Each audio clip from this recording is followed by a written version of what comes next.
Have you ever wondered how copyright actually came into existence? How come authors have an exclusive right over copies?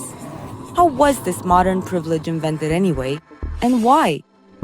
Love or hate it, you'll find out it's not at all how you imagined it.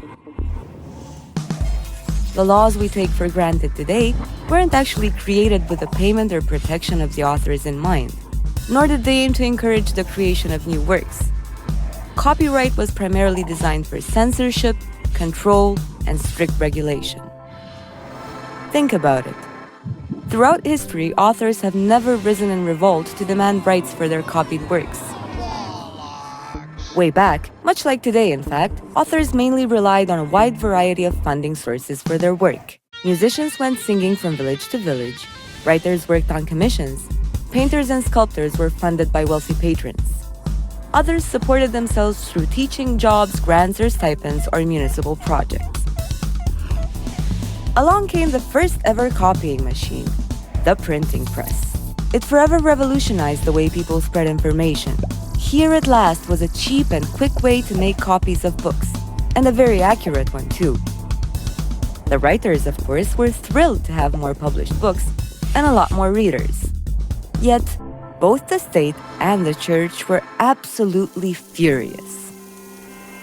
Suddenly, they could no longer control what people knew.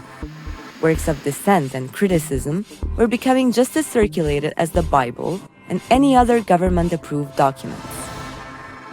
So as the menace of printing spread during the 15th century, the church lobbied intensely across Europe to ban this new technology. It was poisoning people's minds and souls, of course. At one point in 1535, the Catholic Church of France even managed to enforce a law which forced the closing down of all bookshops. It also stipulated the penalty of death by hanging for anybody who used a printing press. Of course, this just made bootleg distribution channels bigger because people were just starving for more things to read. Meanwhile, in England, in 1557, Queen Mary I found herself unable to cope with a number of critical works that were being printed. So she came up with a different approach. Rather than trying to censor everything, she started a select exclusive club.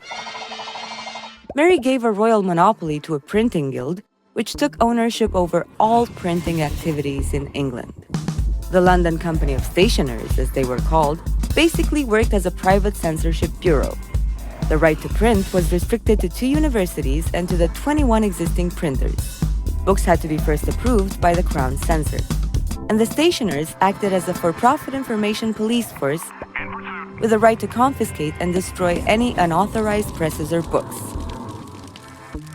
The Queen motivated the guild's members financially and commercially. In tow, she managed to make sure that the government got its way. People were allowed their entertainment because there was obviously a lust for reading, but only as long as nothing politically destabilizing was in circulation. And of course, this monopoly over information rather openly served the booksellers and the government's interests. The authors weren't even recognized as the work's real writers in the company register. Cut to a century and a half later. By now, England's government has gradually relaxed its censorship control. The stationers' monopoly has been allowed to expire. This, of course, isn't making the stationers too happy. They were used to their little lucrative deal with the crown. So they gather their families on the stairs of the parliament. Tears in their eyes, they beg to have the monopoly reinstated. Of course, they know that Parliament has no interest in bringing back the recently abolished state censorship. So they come up with a new bright idea to support their interests. How about from now on, writers should own their works? The stationers argued that printing presses and distribution required a lot of money. The writers would always depend on printers to make their works generally available. And the printers had no problem with copyright originating with the author. They knew authors were trapped. Authors had little choice but to sign those rights right back to a publisher for distribution. Why would the authors demand powers that prevented the spreading of their own works? They had no need to seek financial reward through new copies. The only people threatened by the free circulation of works were the stationers themselves. After all, they were the only ones asking for copyright monopoly. In fact, they didn't care if books were being written or printed with no copyright in place. All they demanded was that their prints no longer be sold without copyright. The publishing lobbyists ultimately got what they wanted. The new monopoly came into force on April 10, 1710, as the first recognizably modern copyright law. The act, entitled the Statute of Anne, became a model copyright bill both within the United Kingdom as well as international. Copyright, while clearly artificial, did make a compelling and credible case back then. The technology available at that time had some obvious limitations compared to the digital means authors have at their disposal today. Yet one can't help but notice some lawmaker and distributor behaviors which are as real today as they were 3 centuries ago. Fear-mongering. New technologies will destroy all jobs and businesses. The desire for absolute control.